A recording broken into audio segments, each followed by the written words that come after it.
Hello बच्चों, good morning, good evening, good afternoon. आप जब भी पढ़ रहे हैं गुड नाइट। गुड नाइट तो अलविदा होने पर किया जाता है, गुड नाइट नहीं कहूँगा। तो बेटा आज का हमारा टॉपिक है स्पीड, चाल। चाल और वेग हम लोग क्लास 9th में पढ़ चुके हैं। थोड़ा सा यहाँ भी एक बार रिवीजन हो जाए। कुछ बच्चे सोच रहे हैं कि सर जिस चीज़ को हमने 9th में पढ़ा उसको अब आप 11th में पढ़ा रहे हैं। हाँ, पढ़ा रहा हूँ। जिसे आपने डिस्टेंस पढ़ा था, दूरी, विस्थापन पढ़ा था, लेकिन उस पर न्यूमेरिकल तो लगाए नहीं थे। ठीक है, अब आपका स्तर बढ़ रहा है, बढ़ रहा नहीं, बढ़ चुका है। तो इसलिए एक बार डिफिनीशन, परिभाषा बता देना बहुत जरूरी समझ रहा हूं। तो स्पीड, चाल क्या है? आपको बताया गया था किसी वस्तु द्वारा एकांक समय में तय की गई दूरी को वस्तु की चाल कहते हैं। ठीक है, अब यहां पर हमने सिर्फ लिख दिया है एकांक समय में तय की गई दूरी को चाल कहते हैं। लिख लीजिएगा, distance travel in unit time is called speed. It is a scalar quantity. यह एक आदिश राशि है। ओके, स्पीड बराबर डिस्टेंस अपॉन टाइम, मतलब चाल बराबर दूरी बटे समय। यूनिट इसका मात्रक क्या है? मीटर प्रति सेकंड, एम के या सिस्टम में। ओके, फिर आता है एवरेज स्पीड, औसत चाल। बेटा आप कहेंगे कि सर इसकी क्या जरूरत है? हाँ बेटा, जब आप गाड़ी चलाते हैं या गाड़ी में बैठे रहते हैं, चाहे ट्रेन हो, चाहे बस हो, चाहे हमारी बाइक हो या कार हो या हमारी साइकिल ही हो, तो होता क्या है? क्या हमारी स्पीड, हमारी चाल हमेशा नियत रहती है? नहीं। कभी हम तेज़ चलाते हैं, कभी हम धीमा चलाते हैं, कभी कभी तो हमको अपनी कार, बाइक, बस रोकनी पड़ती है। तमाम कारण है ना। क्यों? कहीं रेलवे का फाटक बंद, वेलोसिटी 0, भीड़ भाड़ का इलाका, वेलोसिटी कम, जहाँ वहाँ मार्केट होता है वहाँ हम लोग अपनी स्पीड को कम कर देते हैं, कोई आ न जाए ना। कासन भी लिखा रहता है, अगर न लिखा हो तो आप लोग जान ले जाइए कि जब मार्केट में घुसें तो अपनी स्पीड बहुत स्लो कर लें।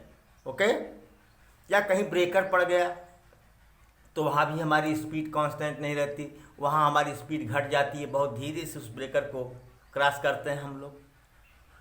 तो अगर कोई बॉडी मोशन में है तो उसकी बॉडी की मैं बात कर रहा हूँ, तो उसकी चाल नियत नहीं रह सकती। तो इसलिए गति की व्याख्या करने के लिए, जो गति का व्यवहार है, मोशन का जो व्यवहार है, उसकी संपूर्ण व्याख्या करने के लिए हम लोग एक पद का प्रयोग करते हैं, टर्म, पद। उस पद का क्या नाम है? औसत चाल, माध्य चाल ना। और औसत चाल बराबर क्या है? कुल दूरी बटे कुल समय, कुल दूरी बटे कुल समय। ओके, आइए डिफिनेशन देखते हैं हम। क्या? जनरली, प्रायः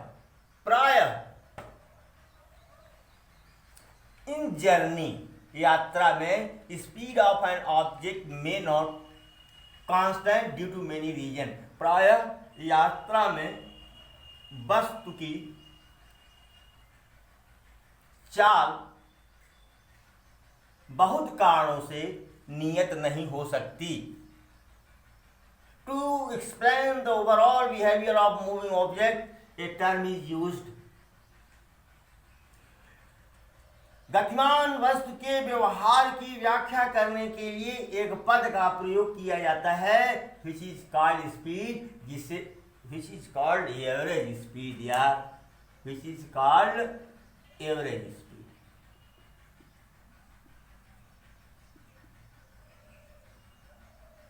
ना।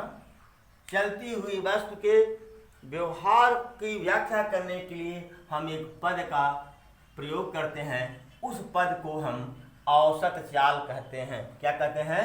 औसत चाल या माध्य चाल। माध्य हम लोग निकाले हैं हाई स्कूल में।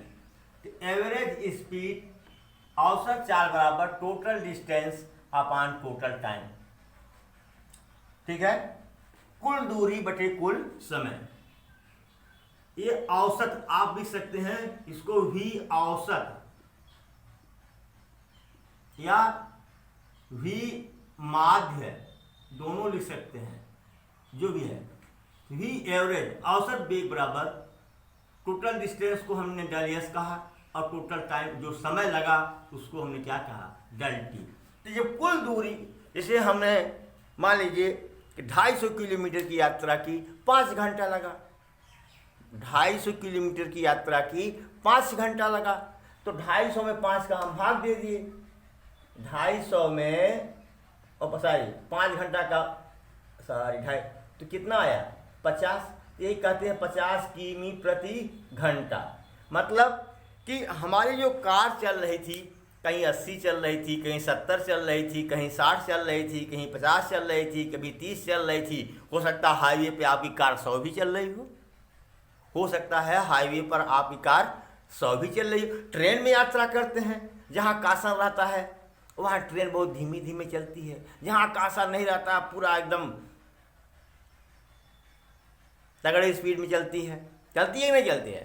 तो वही चीज़ है कि आप खुद महसूस करिए। मान लीजिए आप बाइक चलाते हैं, कहीं आप हाईवे मिल गया, बहुत अच्छा मिला, तो 60 किमी प्रति घंटा की चाल से हल्का सा आपने देखा कुछ गड़बड़ है, आगे भीड़ भाड़ है, 40 कर दिया।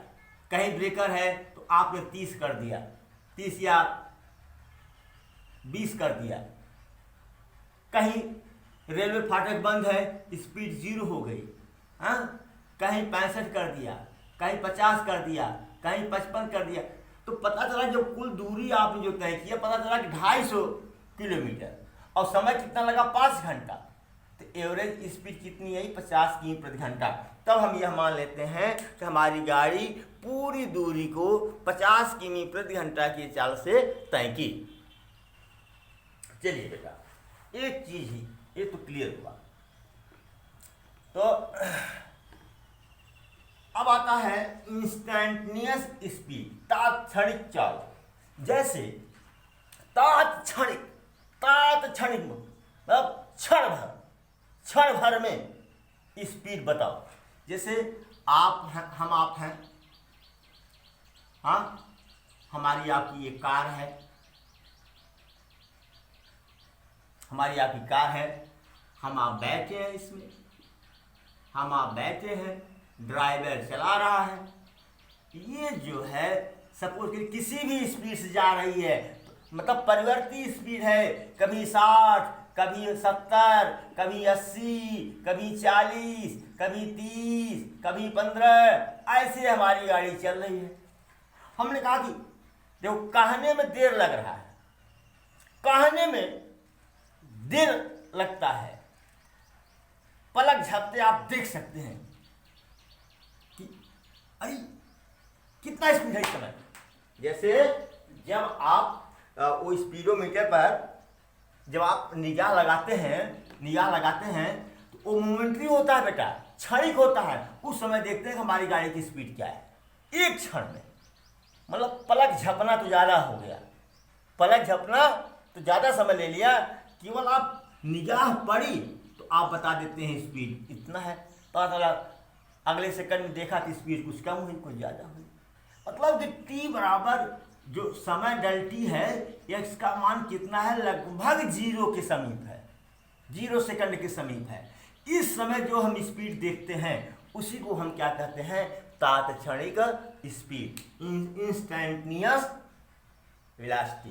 तो speed of an object at a particular PARTI particular moment is called instantaneous speed. किसी विशेष क्षण पर, किसी विशेष क्षण पर वस्तु की चाल को तात्क्षणिक चाल कहते हैं। फिर सुन लो, किसी विशेष क्षण पर वस्तु की चाल को तात्क्षणिक चाल कहते हैं। तात्क्षणिक चाल बराबर क्या होता है, यहां पर आप भी तात्क्षणिक लिख सकते हैं, तात्क्षणिक। लेकिन मैं बार बार कहता हूं कि इंग्लिश पर जोर दो। बराबर क्या हुआ, लिमिट, सीमा, डेल टी का मान कितना है, शून्य के समीप है, शून्य नहीं है। यहां अगर डेल टी बराबर 0 लिख दें तब एक दूसरी बात हुई, डेल टी टेंस टू 0, मतलब कि समय का जो मान है वह 0 के समीप है। किससे समीप है, 0 के, 0 सेकंड के समीप है। 1 सेकंड बहुत ज्यादा होता है। तो डल एस अपॉन डल टी, कुल दूरी बटे कुल समय। अगर टी 0 के समीप है बेटा, तो यह दूरी भी तो बहुत कम होगी, यह दूरी भी तो बहुत कम होगी।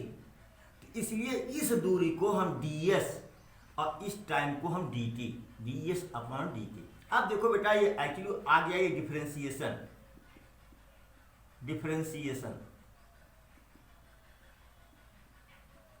अवकलन। इस पर समझ न्यूमेरिकल लगेगा। जब इस पर न्यूमेरिकल लगेगा तो अवकलन की जानकारी आवश्यक है बेटा। अब अवकलन की जानकारी तो हमको तो लेना पड़ेगा। जब तक हमको अवकलन नहीं आएगा, समाकलन नहीं आएगा, तब तक तो हम इस चैप्टर को कर ही नहीं सकते, नहीं कर सकते। ठीक है, वैसे प्रयास करूंगा मैं कि बहुत कॉम्पिटिटिव लेवल का तो क्वेश्चन लगवाऊंगा। बहुत हलवा चैप्टर है ये। PDF भी डालूंगा डिस्क्रिप्शन बॉक्स में, लास्ट में PDF डाल दूंगा, उसमें से आप 10 क्वेश्चन डाल दूंगा। वैसे बहुत कराऊंगा भी, 10 क्वेश्चन डाल दूंगा, आप उसको अपने मन से करिएगा। अगर नहीं आएगा फिर उसका सलूशन भी रहेगा, सलूशन बाद में देखिएगा। ओके बेटा, इतना नोट कर लीजिए। तब हम पढ़ते हैं वेलोसिटी।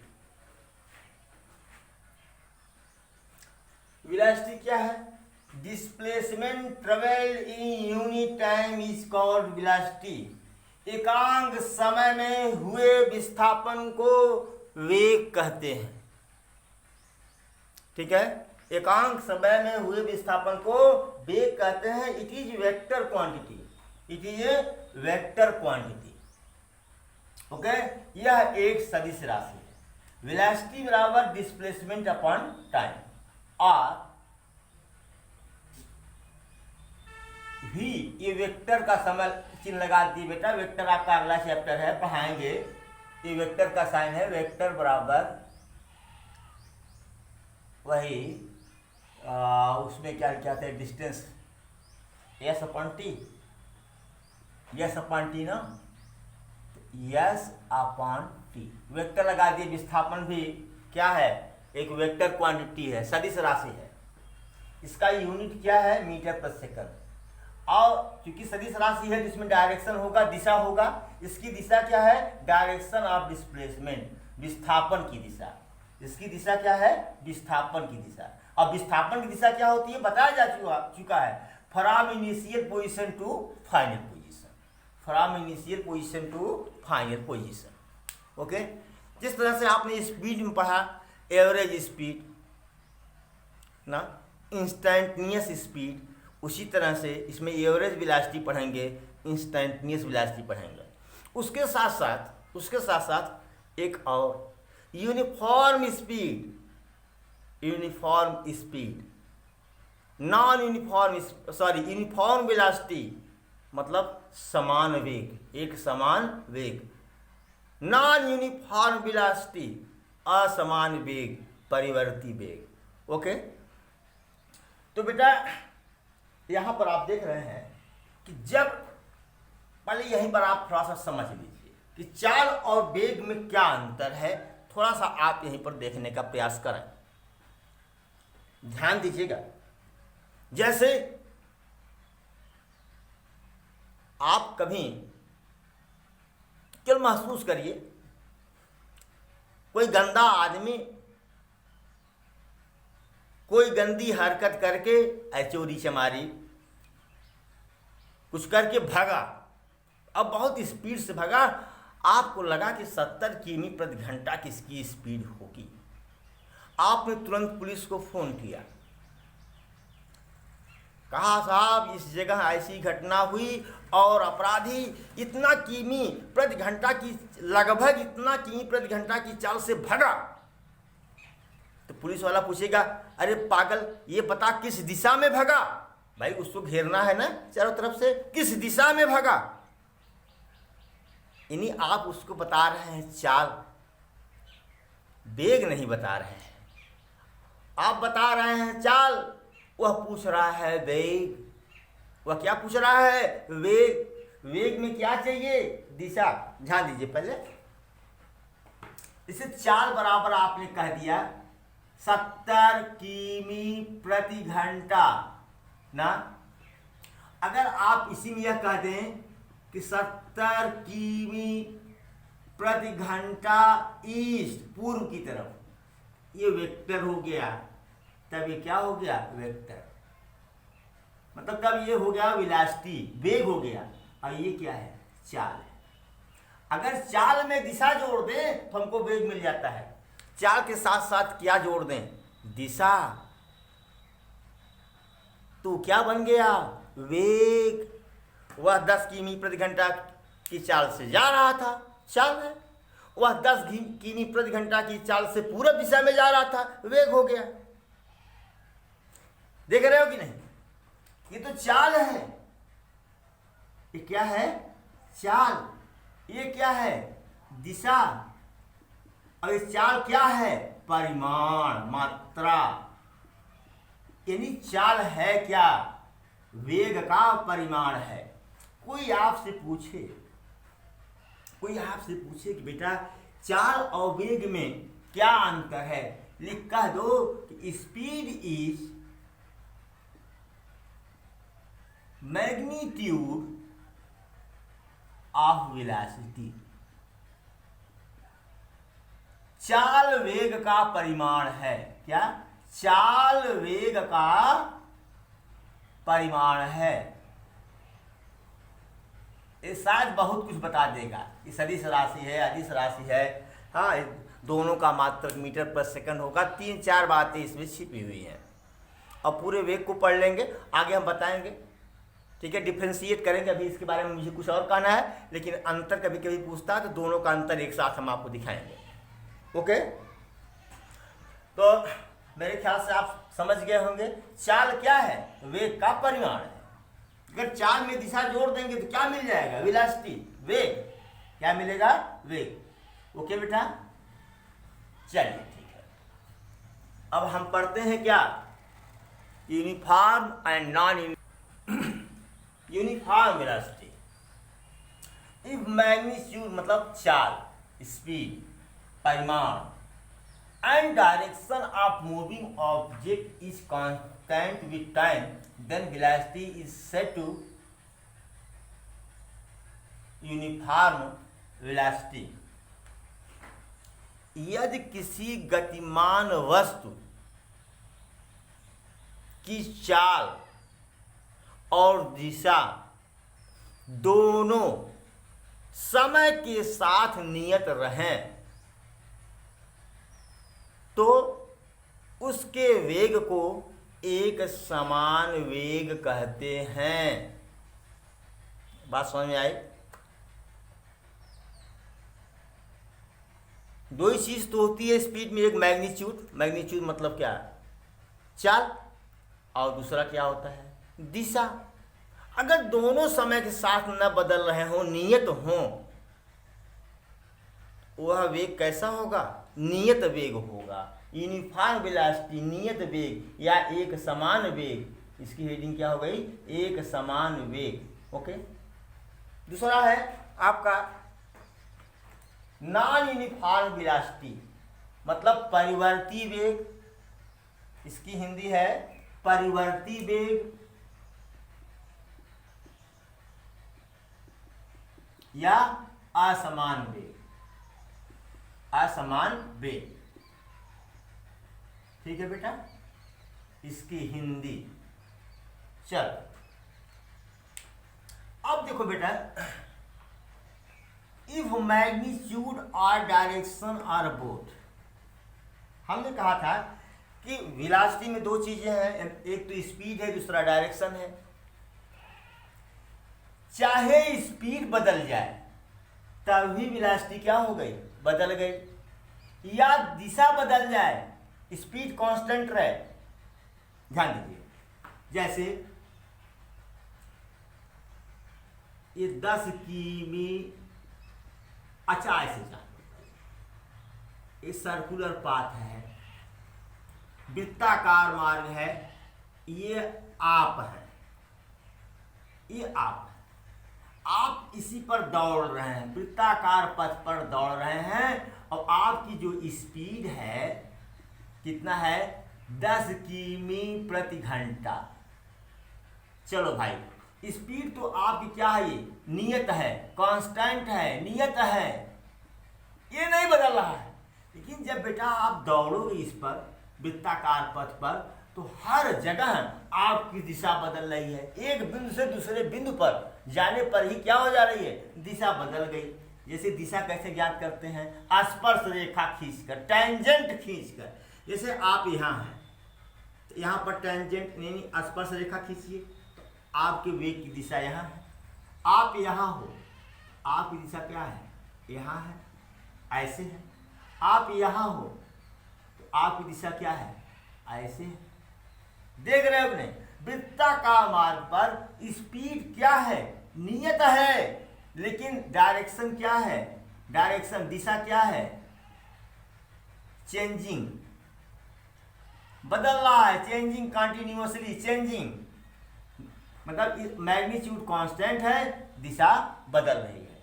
तो एक ऐसा वेग हुआ, असमान वेग हुआ। अच्छा चलो भाई, इसको आपने देख लिया, स्पीड को हमने कांस्टेंट रखा, केवल दिशा हमने बदला, तो क्या हुआ, वेग क्या हो गया आपका, असमान हो गया। चलिए मान लीजिए कि आप जो है एकदम स्ट्रेट पाथ पर जा रहे हैं, ये आप ही हैं, एकदम आप भगे जा रहे हैं इधर। आप जब यहां पहुंचे, यहां से यहां तक आप 10 किमी प्रति घंटा की चाल से दौड़े, फिर यहां से यहां आए, यहां आए, आपकी स्पीड हो गई 8 किमी प्रति घंटा। भाई थक रहे हैं, यहां पहुंचे आप, पता चला 6 किमी प्रति घंटा हो गई। ध्यान पहले, और डायरेक्शन तो एक ही है बेटा, दिशा यहां पर, डायरेक्शन जो है ये क्या है, नियत है, लेकिन स्पीड क्या है, चाल क्या है, चेंजिंग, परिवर्ती है, यहां बदल रहा है, चाल क्या हो रही है, बदल रही है ना। तो इस कंडीशन में भी आप का वेग नियत नहीं है। यहां दिशा नियत है, लेकिन चाल नियत नहीं है। आपकी चाल गड़बड़ है, आपकी चाल क्या है, गड़बड़ है। गड़बड़ क्यों है, पढ़ते नहीं है, बेईमान हो तुम, पढ़ो, ठीक है। मैं सेंस बदल दिया चाल की, ठीक है। तो यहां भी यह चाल नियत है, दिशा, चाल क्या है, वेरिएबल है, चाल क्या है, वेरिएबल है, लेकिन दिशा नियत है। इसलिए यह क्या हुआ, ये असमान वेग हुआ। या तो भाई दोनों बदल रहे हैं, दोनों के लिए मैं क्या कह रहा हूं, जैसे आप यहां से गए 10 किमी प्रति घंटा, इस दिशा में, ईस्ट, इधर गए, तब तक आप ऐसे चले गए 10 किमी प्रति घंटा। देखो आप, सॉरी 12 किमी प्रति घंटा। देखो यहाँ 10 किमी प्रति घंटा, या ऐसे समझाऊं आपको, जानते हैं आप, डायरेक्शन तो जानते हैं ना आप, ये ईस्ट है, ये वेस्ट है, ये नॉर्थ है, ये साउथ है। चलिए यहाँ से गए आप यहाँ 10 किमी प्रति घंटा, ध्यान दो पूरब की तरफ, फिर आप सीधा मुड़ गए नॉर्थ की तरफ, क्या 15 किमी प्रति घंटा। अब बोलो बेटा, यहाँ तो स्पीड भी चेंज हो रही है और दिशा भी चेंज हो रही है।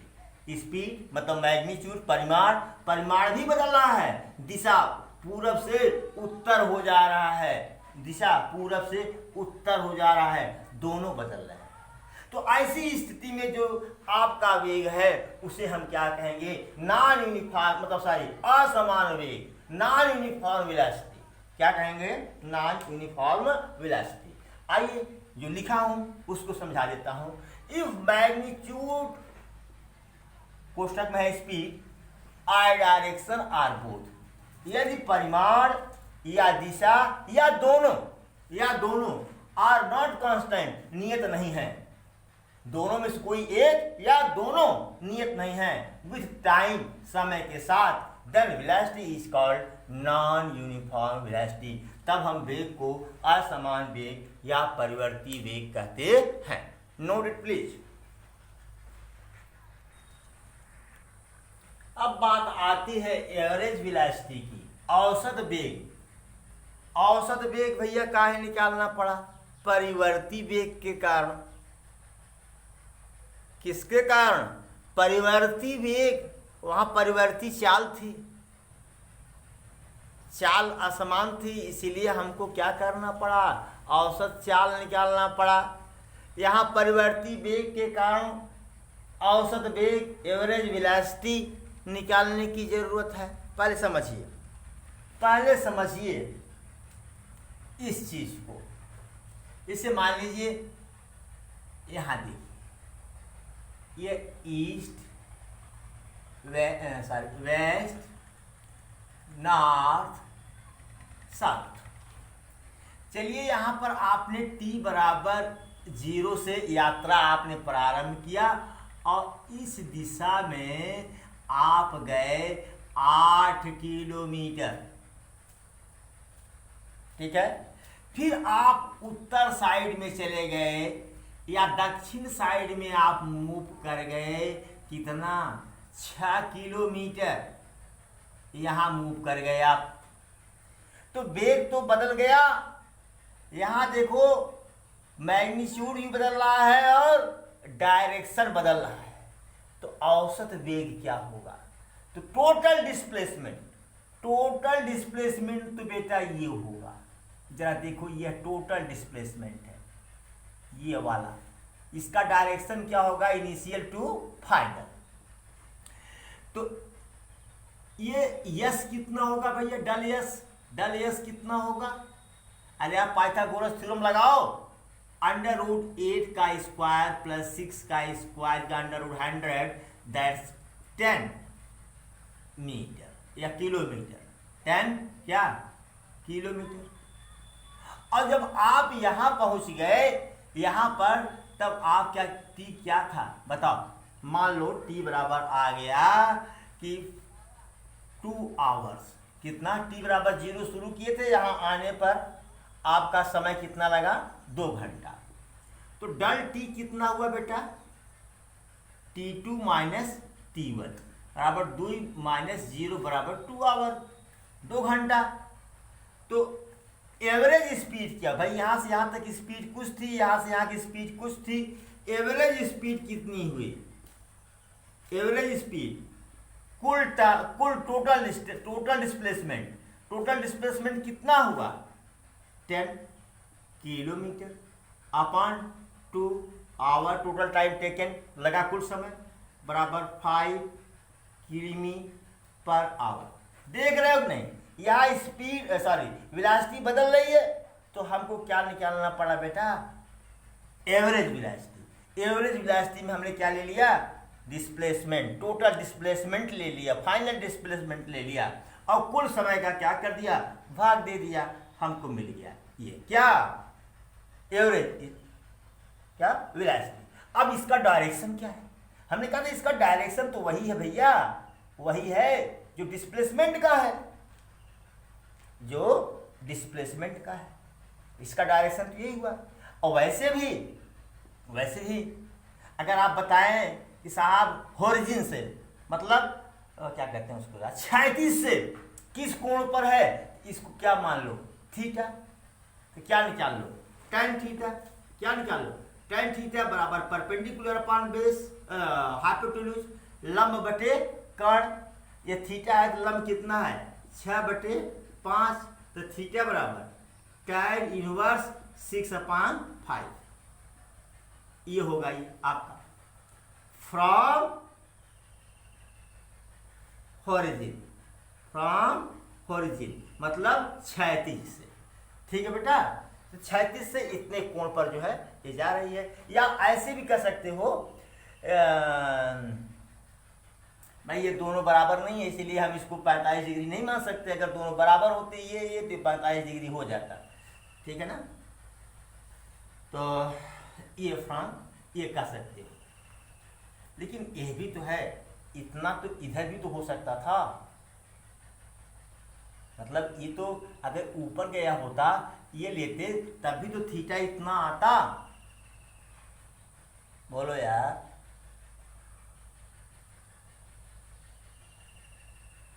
फ्रॉम ऐसे लिखो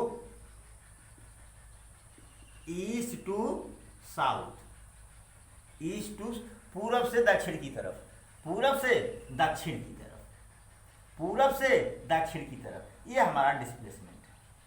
ठीक है, तो यह वेलोसिटी का भी डिस्प्लेसमेंट कितना हुआ, tan inverse 6/5 from east to south, पूर्व से दक्षिण की तरफ। ठीक है बेटा, ये आपका हो गया। चलिए, ये तो मैंने समझाने के लिए किया, समझाने के लिए किया। अब ये क्या है कि ratio of total displacement upon total time taken. अरे यार मैं भूल जाता हूँ, इज कॉल्ड एवरेज वेलोसिटी। कुल विस्थापन और लगे कुल समय के अनुपात को औसत वेग कहते हैं। तो ही एवरेज बराबर डेल, देखो यहाँ वेक्टर का चिन्ह लगाया हूँ, वेक्टर अगला चैप्टर है आपका, ये वेक्टर का चिन्ह है del S upon del T metre पर सेकंड। और वही जो आप घिसी पिटी बात कर रहे हैं इंस्टेंटेनियस वेलोसिटी, जैसे आप निकाले थे इंस्टेंटेनियस स्पीड, केवल स्पीड में डिस्टेंस चल रहा था, वेलोसिटी में डिस्प्लेसमेंट चल रहा है। स्पीड में डिस्टेंस मतलब कि दूरी चल रही थी और वेलोसिटी में डिस्प्लेसमेंट विस्थापन चल रहा है। तो क्या कहेंगे, velocity at particular time, velocity at a particular moment, particular moment किस ना is called instantaneous velocity. Okay बेटा, किसी विशेष क्षण पर, किसी विशेष क्षण पर वेग को क्या कहते हैं, तात्क्षणिक वेग, तात्क्षणिक वेग कहते हैं। तो V instantaneous, instantaneous is equal to limit del T tends to 0, समय बहुत कम होगा, del S upon del T. तो जब समय बहुत कम है तो विस्थापन भी बहुत कम होगा। बहुत अति सूक्ष्म विस्थापन, अति सूक्ष्म समय के लिए क्या लिखते हैं, डी एस डी टी। तो बेटा ये अवकलन को बता रहा है। मैं सोच रहा हूँ थोड़ा सा मैथमेटिकल टूल्स अभी दे दूँ आपको, जो फिजिक्स में काम आने वाला है।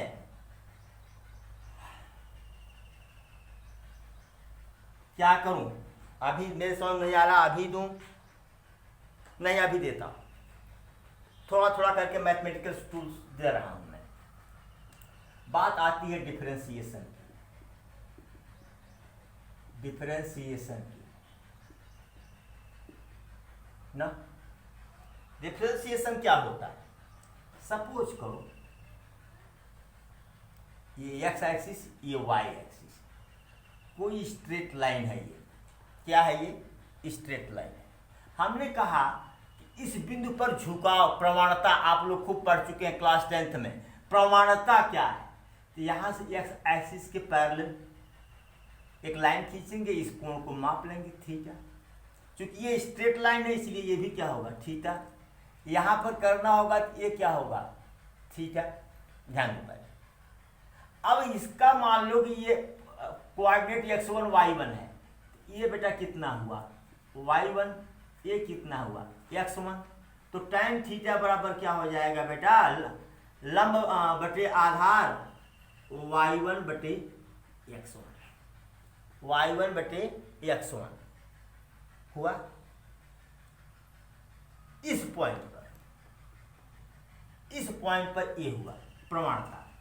चलो इसको तो आपने निकाला। चलो भाई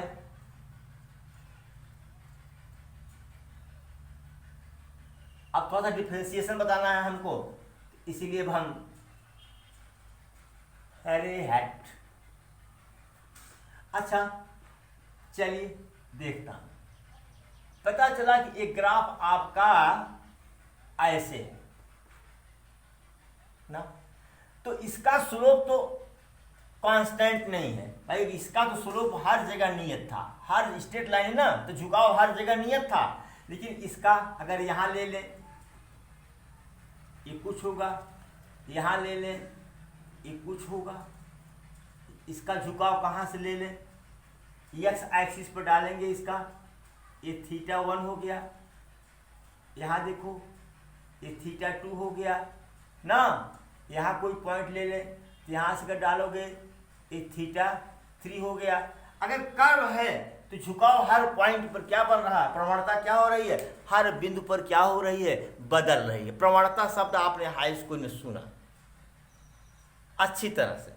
आइए चलिए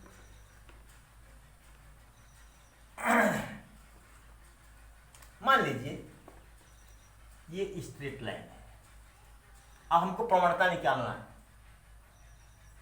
ये एक्स एक्सिस है, ये वाई एक्सिस है, ये पॉइंट P है, P है x1 y1, ये पॉइंट Q है, x2 y2 है।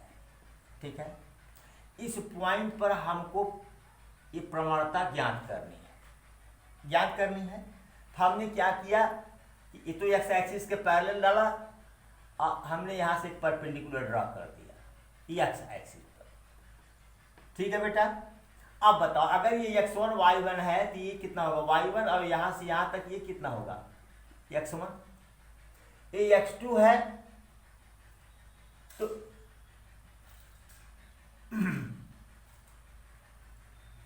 ये x2 है तो यह क्या होगा, ये यहां से यहां तक क्या हो जाएगा x2, और यहां से यहां तक ये क्या हो जाएगा y2। पढ़े हैं हाई स्कूल में। अरे यार मैं गलत दिख रहा हूं, ये x1 है ये, और ये क्या है y1 है। ये y2 ये y1, ये क्या हो गया, ये y2 माइनस y1, ये x2, सॉरी यार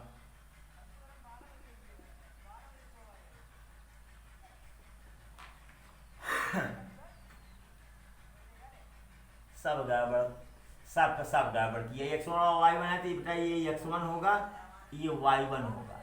ठीक है, अगर ये y1 है तो ये y1 हो जाएगा।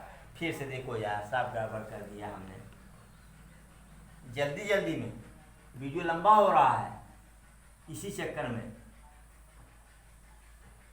ठीक है, इस पॉइंट पर हमको प्रवणता ज्ञात करनी है P x1 y1। तो यहां से भैया डाल दिया लंब, ये क्या हो गया y1, ये x एक्सिस है, ये y एक्सिस है, और ये क्या हो गया x1। एक पॉइंट हमने ले लिया Q, x2 y2। ठीक है, x2 y2 मिला दो भैया, ये कितना हो गया, ये यहाँ से यहाँ तक x2, और यहाँ से यहाँ तक पूरा कितना हो गया ये y2। अब यहाँ से हमने इस पर परपेंडिकुलर ड्रा कर दिया, लंब डाल दिया, ये एंगल क्या है थीटा, ये x2 ये x1, ये बेटा क्या होगा x2 माइनस x1 ये x2 माइनस x1, ओके। ये y2 है और ये क्या है, y1 है, ये y2 है, ये y1 है, ये क्या हो जाएगा, y2 minus y1 minus y1। तो tan थीटा बराबर क्या हो जाएगा बेटा, लंब बटे आधार, परपेंडिकुलर अपॉन बेस, तो y2 minus y1 upon x2 minus x1। ये क्या प्रवणता, स्लोप। अगर बेटा ध्यान दो पहले, अगर हम इन दोनों पॉइंट्स को बहुत नजदीक नजदीक ले लेते हैं, बहुत नजदीक नजदीक ले लेते हैं, तो ये क्या हो जाता, y2, अच्छा रुको भाई, इसको हम लिख सकते थे डल v अपॉन डल y अपॉन डल x, डल y अपॉन डल x लिख सकते हैं कि नहीं बेटा। लेकिन अगर ये दोनों पॉइंट बहुत ही नजदीक हो तो डल x क्या हो जाएगा, इट टेंड्स टू 0 हो जाएगा। बोलो भाई, तो स्लोप बराबर क्या हो जाएगा, limit del x tends to 0 del y upon del x। जब डल x का मान 0 के समीप है तो y का भी मान 0 के समीप होगा। यह क्या हो गया, D D X of y पढ़ेंगे, इसको क्या पढ़ेंगे, D D X of y। x में थोड़ा सा परिवर्तन करने पर y में कितना परिवर्तन हो रहा है, दिस इज डिफरेंशिएशन। यही क्या है, डिफरेंशिएशन है बेटा। अभी मैथ्स में आप लोगों को मिलेगा, जो लोग मैथ्स के छात्र हैं वो जाकर के 12वीं मिलेगा, 11th में नहीं मिलेगा, इसलिए बहुत ध्यान से सुनो। x में थोड़ा सा परिवर्तन करने पर y में कितना परिवर्तन हो जा रहा है, यह क्या है, डिफरेंशिएशन। यही डिफरेंशिएशन है। Differentiation is what, slope of curve. Differentiation क्या है, slope of the curve. Okay, चलो बेटा, अब इसी बात पर हम आते हैं, क्या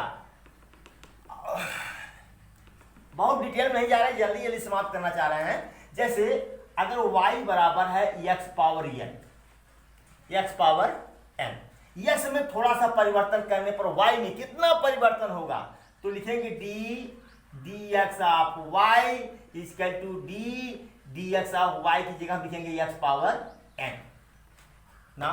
कितना परिवर्तन हुआ, n आ जाएगा बगल, फिर x n में से एक घात घट जाएगी, शायद बताया था आपको। ये हो गया आपका आंसर। जैसे हमने कहा D D X of x power 7, ठीक है, तो क्या होगा, 7 बगल चला आएगा, x में से 7 माइनस 1 बराबर 7 एक्स पावर 6। समझ में आया। अगर कोई कह दे डी डी एक्स ऑफ 7, ध्यान दो पहले, ये बराबर 0 होगा, क्योंकि x के में परिवर्तन होने से y में परिवर्तन होना चाहिए था, यानी y के फंक्शन y बराबर fx ना। ये भी तो पढ़े होंगे, पढ़ना चाहिए मैथ वालों को।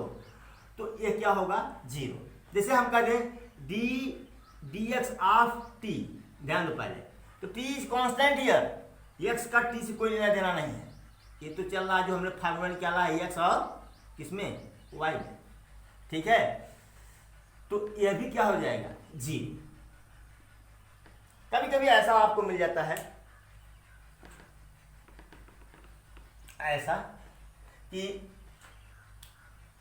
D D X of 6x square, ध्यान दो पहले, तो 6 क्या है, कांस्टेंट है, तो इसको बाहर ले लेंगे, D D X of x square बराबर 6 इंटू 2 बगल चला आएगा, x इसमें से एक घट जाएगा, तो 6 दूनी 12 x पावर 1 यानी 12x। कभी कभी क्या आता है, D D X of 2x, तो 2 को बाहर कर लो, D D X of x, okay, D D X of x, चलो 2 यहाँ पावर 1 है, तो 1 बगल में चला आया, x पावर 1 माइनस 1 बराबर 2 x power 0, something power 0 equal to 1, 2 into 1 equal to 2। लेकिन remember that 1 power 0 is not equal to 1, इसको पर हम कभी आप मिलेंगे तो चर्चा करेंगे। नॉट डिफाइंड, ये नॉट डिफाइंड है, ये परिभाषित ही नहीं है। 1 पावर 0 परिभाषित नहीं है, कभी भी 1 पावर 0 बराबर 1 नहीं होता है। इसके अलावा 2 पावर 0 1, कुछ भी पावर 0, पापा पावर 0 इक्वल टू तुम्हारे सिंगल पापा 1, ठीक है। Something power 0 equal to 1 except 1 power 0 is not equal to 1।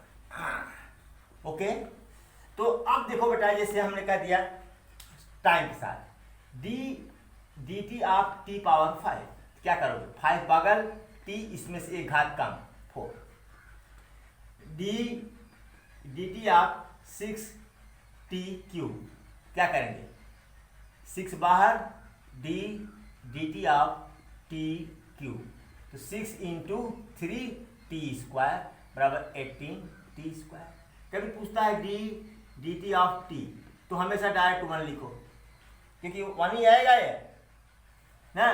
कभी कभी हो सकता है ऐसा पूछे, D P of P 1, D N of N 1, मतलब कि आप किसके रिस्पेक्ट में आप डिफरेंशिएशन कर रहे हैं। तो आप इतना सीख लीजिए, अभी आपको और भी आगे हमको मैथ सिखानी है।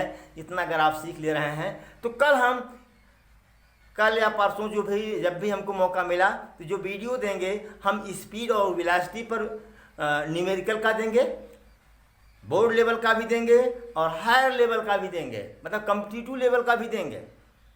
कल का वीडियो इंतजार करिए, तब तक पढ़िए, आगे बढ़िए। Thank you so much for watching video.